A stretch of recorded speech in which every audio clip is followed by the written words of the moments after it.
Welcome to the Telling of Story podcast. I'm your host, Storyteller Jules, and along with my guests, it's my endeavour to explore the art and science of storytelling to attract, engage, and retain a business audience, and to unpack why it works for some and not for the many that try. Listen in as Paul talks about lateral thinking in search of the big idea / big payback. Most organizations are set up to be risk averse, to be incremental, to do safe things, and to not waste money on experiments that don't work. Lateral thinking involves experimentation. It involves trying things, and most of the things you try won't work. So if you have a budget for lateral thinking, a budget for experimentation, which I would strongly recommend, most of it will be wasted on things that don't work. But occasionally you will hit a really big idea which pays back enormously. In this episode, I have the pleasure of talking with Paul Sloane. Paul is an author and speaker on lateral thinking and innovation. His latest book, published by Kogan Page, is entitled Lateral Thinking for Every Day. He has over 40,000 followers on Twitter, and his TEDx talk, Are You Open-Minded?, has over 150,000 views on YouTube, which I highly recommend as it is both entertaining and thought-provoking. Paul, welcome to the show. Great to be here, Jules. Paul, tell me a little bit about your background and education. So I went to a Catholic boys' grammar school in Blackpool in the north of England. I was a nerdy kind of kid, loved maths and science. I got into Cambridge University to study engineering. First week I was at Cambridge University when I was 19 years old. I met a girl from Manchester. And last year we celebrated our 50th wedding anniversary. So that's a nice story there. Congratulations. I worked for IBM for a while in sales and marketing. I became a marketing director of a database company, managing director, CEO, and ran the international operations for a US software company. And then for the last 20 years, I've been running my own business, helping organizations improve lateral thinking and innovation. So how does one go from engineering, marketing, CEO into lateral thinking? Where's the link there? Well, the root was puzzles. I've always liked lateral thinking puzzles, and I collected them. And these are strange situations where you get a little bit of information, you have to figure out what's going on by asking questions, and you get yes or no answers. You're probably familiar with them. And I wrote a book of lateral thinking puzzles way back in 1990, and it became a bestseller. And then I became interested in how you'd use the same methods for solving the problems, whether on your own or in a group, to solve business problems. And I found that it was a niche that nobody else was in. Typically, we approach problems in a very logical, rational way, which is good. But sometimes a lateral solution just gives you a much better approach, a much better solution, a fresh way of solving the problem. And that appealed to me. And I developed that as a methodology. And I've written a number of books on the subject. I've given talks on it. And I've got a very successful online course on the topic too. And so can you just define for me or for the audience, what lateral thinking, what is that? Well, in conventional thinking, we tend to go straight ahead and we build block on block on block, as it were, in a very logical, rational way. Lateral thinking, a phrase coined by Edward de Bono in the 1960s, means coming at the problem from the side, from a completely different perspective, in order to find a fresh solution. So, a lot of what we do in business is incremental improvement, incremental innovation. We make things better, and that's important. But you can't incrementally improve an aeroplane to create a helicopter. You have to start again with a completely different concept. You can't incrementally develop an aeroplane to create a space rocket. It's an entirely different concept. And sometimes we've got to say, is there a significantly better way to do what we're doing? And the answer to that typically is yes, but we just haven't thought of it yet. And the key to unlock radical innovation, really creative ideas, is lateral thinking. And so are we talking about when a company or an organization needs to make sort of significant changes and significant jumps, or is it actually quite useful even in our, product development cycles and business process improvement, for example? Yes, it's very useful in business, very useful in every walk of life, I think. I think if you're a lateral thinker, you become a more interesting and varied person. But in business, yes. And it's the key to radical innovation. So there's two types of innovation, to oversimplify. There's incremental innovation where you improve things, and radical innovation where you do something completely different. And existing businesses, large businesses, typically are very poor at radical innovation. If you were running a taxi company, there's lots of ways you could improve it, but you would never have come up with Uber. If you were a spectacles manufacturer, you could have asked 1,000 customers, how can we improve our product or service?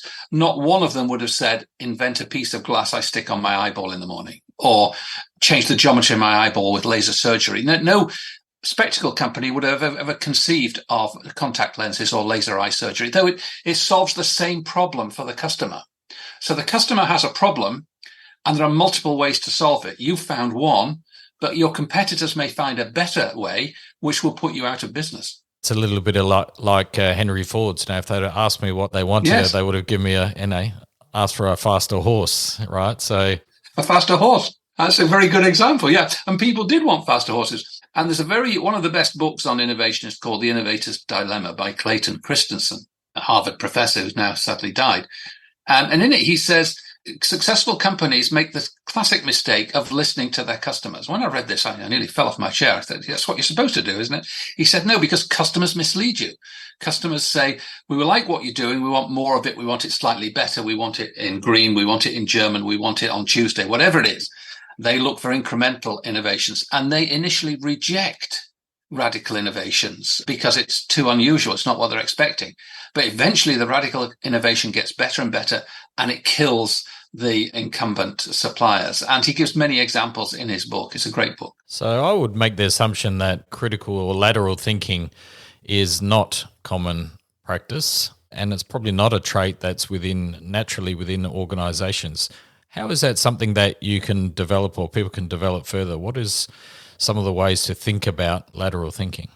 Well, that's exactly the topic that I speak on and run workshops on. How can we develop that culture inside the organization?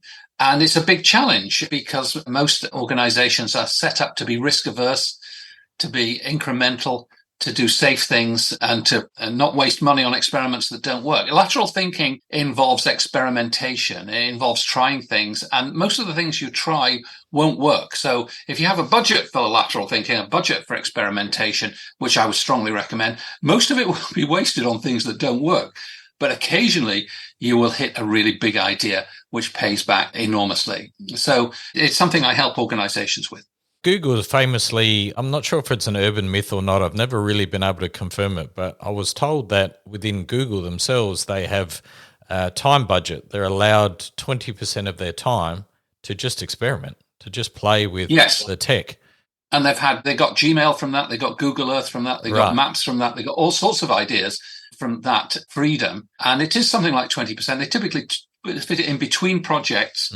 But if you've got an idea that you're interested in, you're allowed to explore it, and you'll get support from senior management, and you'll get funds to explore it. And other companies, 3M did it, Genentech do it. So the really innovative companies, Facebook, they let their programmers experiment on the live code some of the time as well. So the most innovative companies do that. They empower people with freedom to experiment.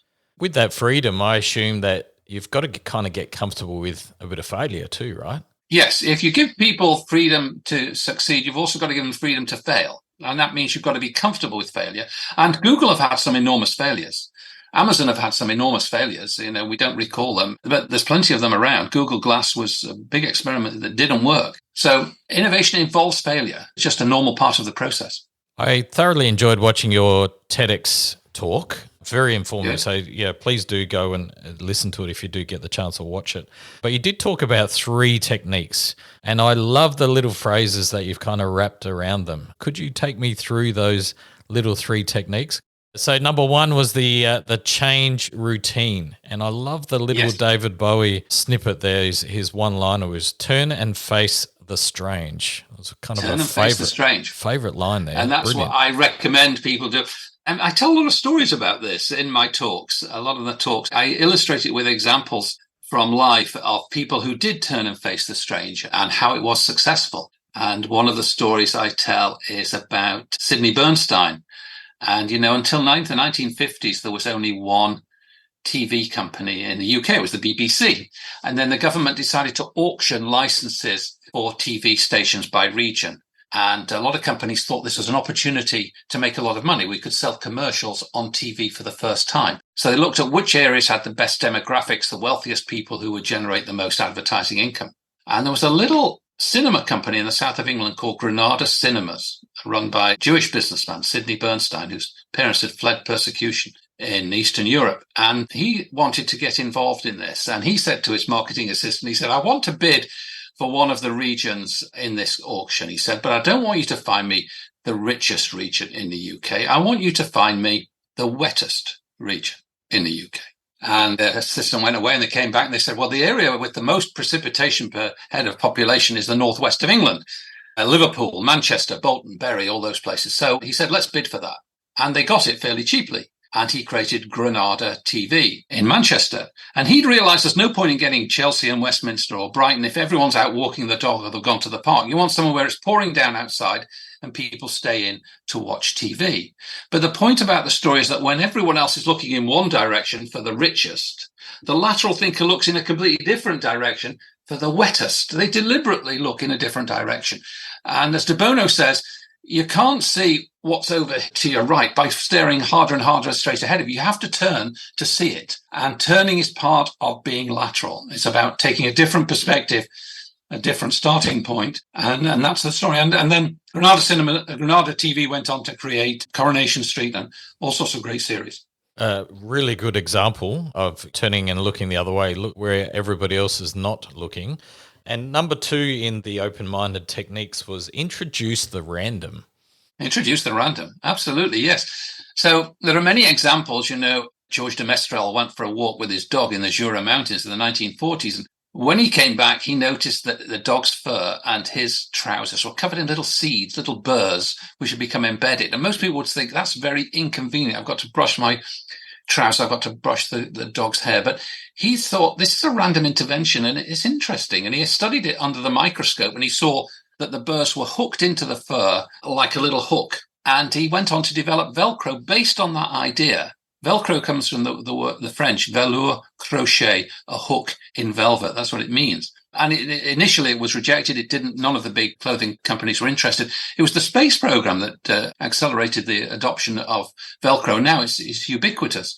But it's all based on a random thing that happened. And there are many, the discovery of penicillin by Sir Alexander Fleming was an accident. He came back from holiday and he found that one of the Petri dishes he'd left had developed a mold which was resistant to bacteria. He had stumbled by accident on penicillin, but he was receptive to the idea. He was curious. And one of the pieces of advice I give to business people is when something unexpected happens, when customers do something unusual, don't get annoyed, get curious. Levi's noticed that people ripped their jeans, that they stone cold wash them when they received them. They would do things like that, and they adapted that to build it into their products. And we can incorporate more random in the everyday things we do. So we tend to get into a routine, and routine is the enemy of lateral thinking. So we go the same route to work every morning, sit in the same place, have the same breakfast, do all those things. I'm suggesting you break that up deliberately. You take a different route to work. You read a different newspaper. You go on a different website from the one you normally go on. If you go onto Wikipedia, there's a random page of the day. And you can go there and it's something unusual. It's a ballet school in India or something you've never heard of, but it will give you something new. So instead of reading the same websites and the same articles from the same people that reinforce your views, read something that challenges your views and stimulates you.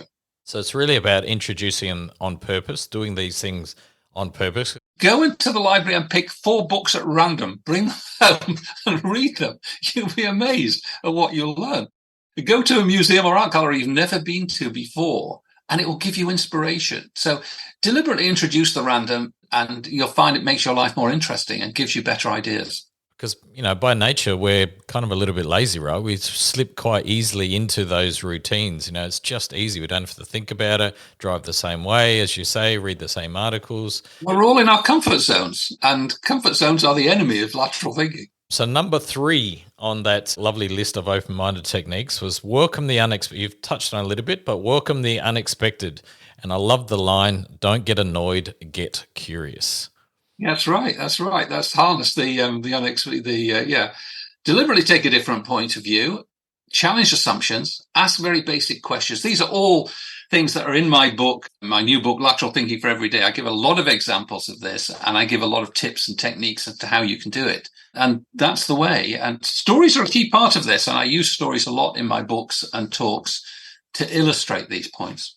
Perfect segue. Thank you. Tell me a little bit about your story. You do stand on stage quite a bit, and I've seen a couple of different variations of it.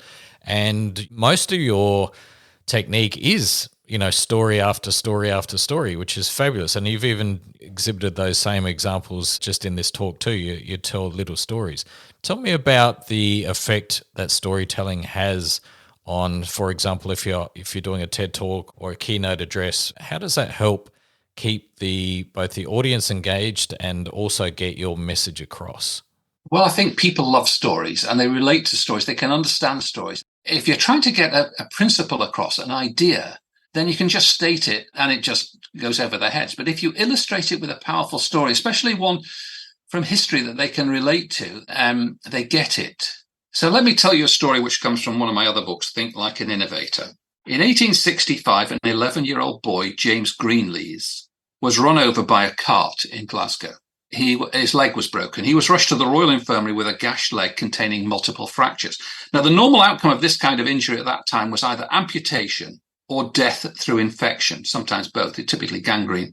But very fortunately for James Greenlees, the surgeon who treated him was Joseph Lister, who had some radical ideas about infection. You see, at that time, doctors thought that infection, or sepsis, as it was known, was caused by bad air. But Lister had studied the work of French scientist Louis Pasteur, who found that organisms in the air caused food to rot. Lister thought that similar organisms might cause sepsis in wounds. He'd also learnt that Manchester chemistry professor had discovered that carbolic acid delayed the decay of corpses. And he thought that carbolic acid might help kill the organisms. So he repaired the broken leg, and then he dressed the wound with a lint dipped in carbolic acid and put splints on the broken leg. 4 days later, he removed the dressing to examine the wound. Normally, he would encounter the smell of rotting flesh, but the wound was clean. And after 6 weeks, the bones knitted together and the boy recovered. So that's the start of the story. Now, he published his findings and he recommended that there should be changes in surgery. The doctors should wash their hands. They should sterilize their instruments. They should wash the gowns that they wore, and that they should have carbolic acid. They should use these procedures. And it was stoutly resisted by the medical authorities of the day. There's another guy in Austria called Hemmelweis who had a similar experience when he recommended sterilization. Doctors were very resistant. And doctors at that time were amongst the most educated people in society, but they were resistant to change. They had very bad practices, which they did not recognize. And the point of the story is this, that we have all bad practices at work, in business, at home, which we don't recognize. Just like doctors going from one operation to another without sterilizing their instruments or washing their hands. And in 50 years' time, people will look back and say, people back in the 2023, they did all these stupid. How can you imagine how stupid they were? They continued to do this year after year. And we now know how silly that was. Like we look back on people smoking or whatever else all those years ago. And the story gets that message across far more powerfully than just saying we've all got bad habits which need to change. The story that even doctors were resistant, and it took a long time, a lot of effort to get them to change their habits, shows how powerfully ingrained this whole approach is. And you mentioned earlier, people are resistant to change in general, though, right? Nobody likes, yes. Everybody says they love change, but the reality is not many people really do when it comes to, particularly things that have been in practice for such a long time. I come across organizations all the time that say, I'll ask a simple question, why do you do something a certain way? And the response invariably is, well, it's because we've always done it that way. And it's not until you sort of stop and think about it and it's like, well, why? What's the history behind it? Why are we doing it a certain way? What's the effect on it? Have we tried new things, different things? So people get, as we spoke earlier, people get into a habit and it becomes normal behavior, and then they pass it on to the next employee and that becomes their normal behavior. Nobody even knows the source of the original process or the original thing that they were doing. That nobody knows why they do it. They just do it that way. I'll tell you a story about that. I had a friend who worked when he was a student at a brewery. And he went out on the deliveries in the van, delivering the beer. And on the Monday morning, they went out to do the deliveries. And the man said, we always do the furthest pubs on the Monday. We go to the furthest ones, furthest away, and do all of those on the Monday. And then they gradually get closer as we go through the week. And he said, why is that? And the man said, I don't know. That's the way we've always done it. And he investigated and he asked around. And eventually, one of the oldest employees at the brewery said, well, the reason we go to the furthest pubs on the Monday is that when we used horses to pull the carriages, they were rested after the weekend and they could do the longest journeys on the Monday. And then during the week, they got more tired, so we'd have the shorter journeys. And that's how we laid out the routes with the most distant pubs on the Monday to make it easier for the horses. And we've kept that same schedule of deliveries all this time, even though we did away with horses 50 years ago. Yeah. So you're right. These things do become embedded and very often based on history. I did see one of your videos. You did a little exercise, which I think forms part of your workshops, but you did a little exercise where you combine a problem with something that is quite random. So, on stage you actually had a dictionary and you just randomly opened it up, found a noun in that, picked a random word, and then by association you had to say, how do we come up with some ideas on this random word to help solve the problem. Tell me a little bit about that little exercise and what that does. That's one of the most lateral thinking brainstorm exercises. I do a lot of brainstorms. I've got a lot of different brainstorm methods. I've written an online workshop with 16 different brainstorm methods suitable for different types of problem. And the random word is one of the most effective. And people are uncomfortable with it to start with. They don't believe it works until they see it. But you take a problem, whatever the problem, how can we recruit the best engineers? How can we increase awareness of our product with customers? How can we shorten development times? Whatever it is. And then you open the dictionary at random and you find a word, any old word, simple nouns are the best. And you write the word on the flip chart and then you write some associations with the word, lateral associations. So if the word was corner, you might say it's a triangle, it's a corner shop, it's a corner in football, in soccer, it's a corner that a spider lives in, whatever. You put in all of these, and then you go from there and you say, how can we use any of those any of those ideas to come up with solutions for our problem? And the brain's very good at that. When you put together two really weird, different things, the brain finds connections. And off you go, and people come up with all sorts of ideas, and then you select the best one, you move on to the next word. Another way of doing it is with a newspaper. You take a newspaper and you say, and you can do this on your own or with a group. A serious newspaper is best, but it works with a lightweight newspaper too. And you say, inside this newspaper, there are sources of ideas which are going to help me solve my problem. And you articulate your problem, whatever it is. We've got to find ways to reduce the number of customer complaints. And then you open the news page and you read news about a castle, or you read news about somebody's won the lottery, or you read news about a woman who's murdered her husband because he annoyed her, or whatever it is. And you try and generate ideas based on that. And then you go from the home news to the world news. You go from the world news to the comment and letters to the editor, often very, very good for the idea. And then you go from there to the business section, which is not quite so good. From there to the sport, which is not quite. And from there to the obituaries. And obituaries, often there's somebody in a really interesting life and there's an idea. And then you go to the home and garden section, the fashion section, the lifestyle section, and there's an agony aunt who's talking about some problem with some teenage child. And all of these give you ideas. If you're open-minded, if you're forced, if you say, I've got to find a connection here somehow, your brain will. And it's just because you're deliberately going to a fresh starting point. You're deliberately starting in a different place to approach the problem. That's exactly what lateral thinking is all about, starting in a different place. Instead of starting here, we start way over here and approach the problem from the side.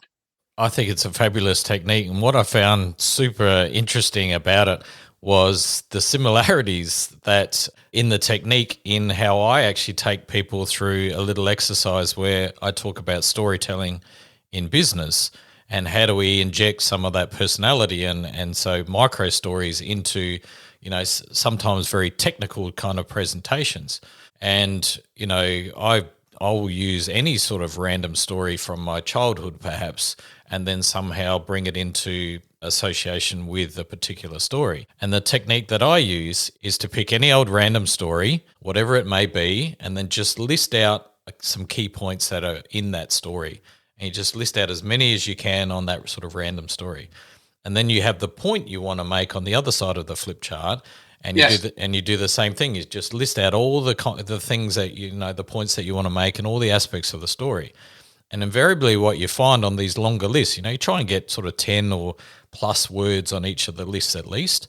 And what you'll find is there's often a commonality in amongst it. So there's a linking word or two that can take you from one side of the page to the other side of the page. And so by linking these things, you can actually have some completely random story out here on the left-hand side that at some point you go, and the reason I'm telling you this story, and then you link it with the point that you're trying to make.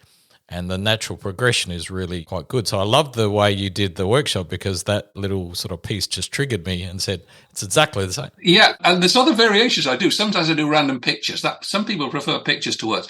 But another very powerful way is the random object. And what you do is before the workshop, and you ask people to do that, you don't tell them why. You say, I want you to bring any object to the workshop. And it might be a stapler, it might be a picture, it might be a briefcase, it might be anything they've picked up, or I mean, a bottle of Coca-Cola, or whatever it is. And they bring this to, and they don't know why. And then they're sitting there with this object in front of them. And you say, now, here's the challenge. And the challenge is, how can we double the average customer order value? And then they have to stand up and they describe their object. And then they have to say why this object is the key to finding ideas for the objective. So the guy with the Coca-Cola bottle stands up and says, this is my Coca-Cola bottle, and I enjoy Coca-Cola with my sandwich at 11 o'clock. And this represents refreshment and stimulation and inspiration. And the shape of the bottle is and we could change the shape of our products to be more inspiring, and we could offer refreshment. And he comes up with it, and he's struggling here, this guy. He's really struggling. And then other people around the table have to say yes. And they had another idea we get from the Coca-Cola bottle is this. And then somebody else, here's another idea I've got. And then the next person comes up with his stapler gun or whatever. And we could shoot people who don't order the product or whatever. And then it goes around the table. And we could stick things together with this, and we could add things. So, and it's a random thing, but it forces people go around. And the first person will often struggle, but other people will leap in. If they're told to leap in, they're not allowed to criticize. Whatever the idea is, you're not allowed to say that's a terrible idea, it'll never work, even if it's true. You've got to leap in with a suggestion which reinforces the first idea or comes up with an alternate approach. I love it. And I think it's fabulous and a hell of a lot of fun just participating in that. And I think, different people will see exactly the same thing and have a completely different perspective. So you got it. An orange could be so many different things. It could be a color, it could be a fruit, it could be a texture, orange peel, it could be alcohol. The Dutch national team play in orange, yes. So there's all sorts of things you can get from orange or from any word, yes. Right. And I think almost if you do it rapidly, you get some of the most diverse and perhaps the most interesting. I think if everybody sat and talked about it in a committee for too long, you'd end up with the same result. It's almost better to do it quickly. You get groupthink. Yeah. Fabulous. Tell me a little bit about, you've got your latest book out called Lateral Thinking for Every Day. Tell us a little bit about that and what's the premise of the story within. Well, I collected a blog a lot. I've got about 500 blog articles on my website, and I post about the blogs. And I decided to collect together the very best blogs, the most up-to-date, the most powerful stories that I thought, and put them into a book which is examples of lateral thinking in every day and methods and techniques, the most popular methods, such as the random word and things like that, and examples of lateral thinking in the fight against crime, lateral thinking in marketing, lateral thinking in warfare, lateral thinking in the arts. And I've got a lot of examples and stories in here with lessons which are relevant to people in any walk of life, not just in business, but in your social life, at home, with your children, with your friends, and so on. And it's a fun book to read. It's very easy to read. You can dip in and out of it, just go into a chapter. It's all in bite-sized chunks, as it were. And people have really liked it. It came out earlier this year. Where can one purchase this said book? Lateral Thinking for Every Day is available on Amazon or from all good bookstores. Excellent. And have you ever come across a bad bookstore? So everybody says a good bookstore. No. What's the definition of a good bookstore these days? One that has their doors open is probably not a bad start. That's right. It's a tough place retail generally is a tough place to be, but bookstores in particular. Paul, tell me, if I'm a business owner, coming back to sort of storytelling and engaging an audience. So you spend time on stage, keynote speaking, you spend time in front of corporations and to help people along their sort of working day as well. What's some of the secrets or a couple of tips perhaps that you can share with the audience in regards to both getting somebody's attention initially and then keeping their attention and over a longish period? Because sometimes keynote might only be, and a TEDx might only be 10, 15 minutes. But if you're doing a workshop, that might be an entire day. What some of the tips to keeping the engagement going? What I say to leaders is if you want to get a message across to your team, say you want to improve customer service, you don't show a chart with graphs and numbers, and you don't say we want to move our customer service up from the 75th percentile to the 83rd percentile.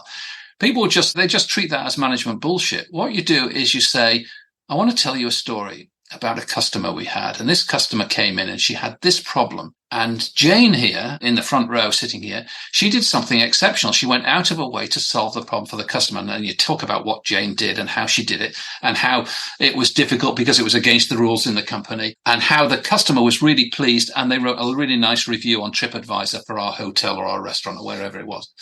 And you say, and that's the sort of thing we want around here. We want more people like Jane who are prepared to go the extra mile, do something special, break the rules a little bit in order to help. And people get the message, they understand. And for example, big problem is we're risk averse in this company. We don't like failure. People don't like to fail. This is particularly true in the public sector. A very powerful thing for the leader to do there is to tell a story about a failure in their life.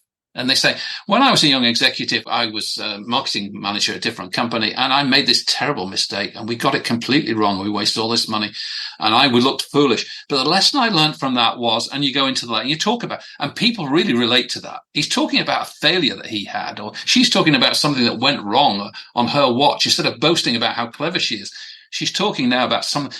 And people get it. They get that failure is part of the process, and that you overcame it, didn't hold you back. Another very powerful thing to do is to praise somebody for doing something that failed. You say, John here, he tried this initiative. He went out and it didn't work. The customers didn't like it. We couldn't crack the technology, whatever. But we learned a lot of lessons from that. And it's helped us improve in this area. And we want more people doing things like John. And people say, wow, the boss is praising somebody for something that failed. Obviously, you should praise people for successes. That's for sure. And we don't do enough of that. But you should also praise somebody for being enterprising, entrepreneurial, trying something that maybe didn't work, because that's the key to success. Hewlett-Packard for a long time had an award called the Medal of Defiance. And the Medal of Defiance was awarded to somebody inside Hewlett-Packard who tried something, gone out of their way to do something for customers which broke the rules, which was in defiance of the normal procedure. But the customer had a big problem. They'd broken all the rules to get something to the customer to solve that problem. And what they were saying was, we're a big company, but we can act like a small company. We can be entrepreneurial. We can solve customers' problems. We can react quickly without having to follow every procedure and every rule and fill in every form. And stories like that are very powerful. And leaders can lead through telling stories and can change the culture. The way you change the culture of an organization is with stories and actions, not through grandiose statements. I love that you went there, Paul. I agree, but we don't celebrate successes, let alone failures. Failures are often brushed under the carpet. We don't want to talk about that. We're kind of afraid to talk about that. Yes. And the other side of that is when we do tell a story about a success, sometimes we don't tell the micro successes. We just want to tell the big stories. So, and that might not happen that often in most organizations. The big story that might be PR worthy might occur once a year. So in the entire rest of the year, not much is said because nothing big enough has occurred. So I think getting into the habit of telling all the stories, the good ones, the bad ones, the learnings, as you say, it draws people in, it builds culture, it builds, the evidence that, we're here to try and we're here to do better and it's okay to fail and we keep experimenting, we keep doing a little bit better. So I'm glad you went there. It's some fabulous advice. Well, very often if you go to a sales meeting, I was in sales, and the sales director stands up and he said, well, last quarter we exceeded our target by 7%, and the northern region came in at 97%, and the eastern region did, and the western region brought in 3 new accounts. And that's all good, and it's good stuff. But it'd be so much better if he said, let me tell you a story about a major win that we had in the last quarter and what this salesman did to do it. And let me tell you about a bid that we lost and why we lost it, we think, and the lessons we can learn from. And that is so much more powerful to tell a story of a sale or a story of a bid that went wrong. And people get that. And the message is so much more powerful than percentages and numbers. Paul, I've absolutely enjoyed having a conversation with you, and I know you and I could talk for hours and hours on storytelling. What parting advice might you give to somebody who's listening who might think, okay, great, I want to inject some stories and some personality and build some culture in my business, but I also want the business to start being more innovative, and start actually using some lateral thinking to get some of these really big gains. What advice would you give somebody who's listening, who's ready to go and just wants to go in hard? Well, if you're in a leadership position, look to the people that work for you. You've got some bright people, keen people, and they're probably frustrated, and you should have a heart-to-heart with them. And when leaders say to me, how can I improve innovation in my organization, Paul? I say, well, find out what's stopping it today before you do anything else. And if you ask your bright young people in the organization, or bright old people, how many ideas were implemented last year? And they say, well, not many. And you say, why? What's stopping it? And did you have any great ideas? And they say, yes. And I say, what happened to them? Well, we couldn't get it through approval. It was too difficult. We couldn't get IT support. There was no money. There was no time.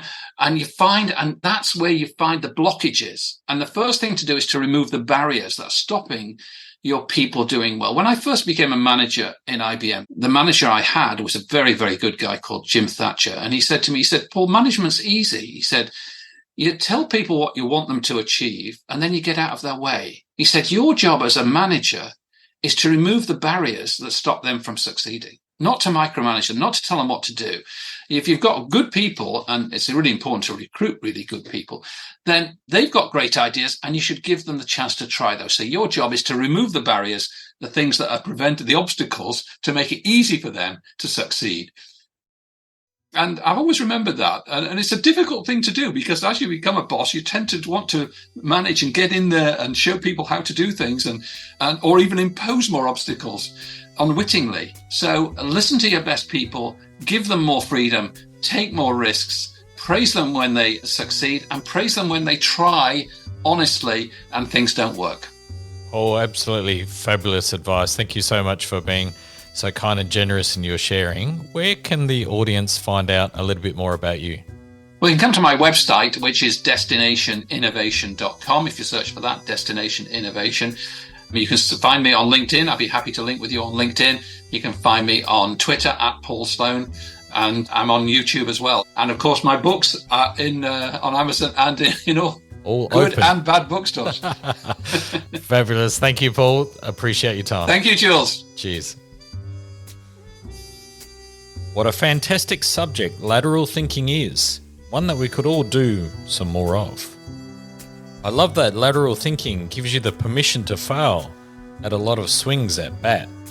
Get comfortable with failure.